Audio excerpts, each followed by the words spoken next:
اور ہم بتائیں آپ کو کہ حضرت حاجرہ علیہ السلام کی سیرت سے دروس اور اسباق کا یہ ٹاپک ہے ہمارا.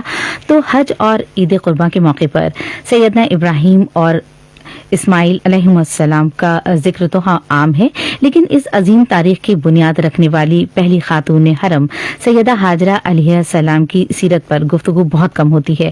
وہ ایک ایسی آئیڈیل خاتون ہے جن کی زندگی کا ہر پہلو امت کے لیے ایک مستقل درس ہے. آج کی اس مختصر مگر اہم نشست میں ہم سیدہ حاجرہ کی زندگی پر گفتگو کریں گے، ان کے خاندانی پس منظر، مکہ کی ویران وادی میں آمد، توکل الہی کی لاجواب مثال، زمزم کے ظہور اور تنہا ایک ماں کے روپ میں حضرت اسماعیل جیسی عظیم شخصیت کی پرورش پر بات ہوگی تاکہ ہم ان کی زندگی سے ایمان اور عمل کے عملی اسباق سیکھ سکیں. تو آئیے گفتگو کا آغاز کرتے ہیں. سب سے پہلے ہم استقبال کرتے ہیں مولانا صاحب کا. السلام علیکم. وعلیکم السلام ورحمۃ اللہ وبرکاتہ. عید سعید کی بہت بہت مبارک ہو آپ کو اور ہم سب کے سامعین، پیارے سامعین کو اللہ تعالیٰ عید الاضحیٰ کی مبارکبادیاں ہم سب کو عطا فرمائے. اللہ تعالیٰ یہ سعادتیں، یہ برکتیں، یہ رحمتیں ہمارے گھروں میں اور ہمارے آس پاس میں جلوہ گر فرمائے. آمین یا رب العالمین. آمین یا رب العالمین. مولانا صاحب، آج جو ٹاپک لیا ہے آپ نے، یہ بہت ہی عمدہ ٹاپک ہے، بہت اچھا ٹاپک ہے اس لحاظ سے کہ آپ نے جیسے کہ ہم نے ابھی بتایا کہ ان کے بارے میں، سیدہ حاجرہ کے بارے میں ہم لوگ بہت ہی کم معلومات ہمیں ہے. تو آج اس پروگرام کے ذریعے ہم زیادہ سے زیادہ جو بھی ہمارے پاس مواد ہے وہ دوسروں تک پہنچا سکتے ہیں. تو سیدہ حاجرہ علیہ السلام کی حضرت ابراہیم علیہ السلام کے گھر میں آمد کا واقعہ کیا ہے؟ جی ہاں، صحیح بخاری اور صحیح مسلم کی روایت میں پوری تفصیل آئی ہے کہ حضرت ابراہیم علیہ السلام جب مختلف جگہوں کی سیر کرتے ہوئے حضرت سارہ علیہ السلام جو آپ کی پہلی بیوی ہیں ان کے ساتھ مصر پہنچے تو مصر کا جو بادشاہ تھا وہ ظالم تھا اور خوبصورت عورتوں کے چکر میں لگ جاتا تھا. چنانچہ حضرت سارہ علیہ السلام جو بہت خوبصورت عورت تھیں، جب حضرت ابراہیم علیہ السلام کے ساتھ میں آتی ہیں تو اس نے اپنے لوگوں کو بھیجا کہ اس عورت کو میرے پاس بھیجو، اور وہ ظالم زیادتی کرتا تھا. کوئی بھی خوبصورت عورت آتی تھی تو حضرت ابراہیم علیہ السلام نے جب دیکھا کہ یہ شرارت کرنے والا ہے تو حضرت ابراہیم علیہ السلام نے باضابطہ حضرت سارہ علیہ السلام کو کہہ دیا کہ اللہ کی پناہ طلب کرنا، اور پھر حضرت ابراہیم علیہ السلام بھی دعا میں لگ گئے. اس طریقے سے حضرت سارہ علیہ السلام کو ظالم بادشاہ کی خدمت میں پیش کیا گیا. حضرت سارہ علیہ السلام دعا کرتی ہیں، اے اللہ اس ظالم بادشاہ کے چنگل سے مجھے نجات دے. جب حضرت سارہ علیہ السلام کو پیش کیا جاتا ہے اور وہ آپ پر ہاتھ ڈالنا چاہتا ہے کہ اس کے جسم میں عجیب طرح کی حرکت پیدا ہوتی ہے اور تھراتے ہوئے زمین میں دھس جاتا ہے. چنانچہ حضرت سارہ علیہ السلام سے گزارش کرتا ہے اور حضرت سارہ علیہ السلام اس کے لیے دعا کر دیتی ہیں، ٹھیک ہو جاتا ہے. دوبارہ ایسی ہی حرکت کرتا ہے، پھر حضرت سارہ علیہ السلام اللہ تعالیٰ سے دعا کرتی ہیں اور ویسے ہی تھراتے ہوئے وہ زمین میں دھس جاتا ہے. اور سبارہ جب ایسا ہوتا ہے تو وہ حضرت سارہ علیہ السلام سے گزارش کرتا ہے، سارہ علیہ السلام اس کے لیے دعا کر دیتے ہیں، ٹھیک ہو جاتا ہے. پھر اس کے بعد کیا کرتا ہے، وہ اپنی ایک خادمہ نوکرانی حضرت سارہ علیہ السلام کے حوالے کرتا ہے جن کا نام حاجرہ تھا، اور کہتا ہے کہ تم کسی انسان کو لے کر کے نہیں آئے بلکہ شیطان کو لے کر کے آئے ہو. اس کی زبان میں، حالانکہ وہ خود شیطان تھا، اور یہ پاک باز خاتون حضرت سارہ علیہ السلام تھی. تو اس طریقے سے جب حضرت سارہ علیہ السلام ابراہیم علیہ السلام کے پاس میں آئے تو ابراہیم علیہ السلام بھی اللہ سے دعا کرنے میں لگے ہوئے تھے کہ اللہ ہماری عزت کی حفاظت فرمانا. تو اس طریقے سے حضرت سارہ علیہ السلام کے پاس حاجرہ علیہ السلام آتی ہیں، اور حضرت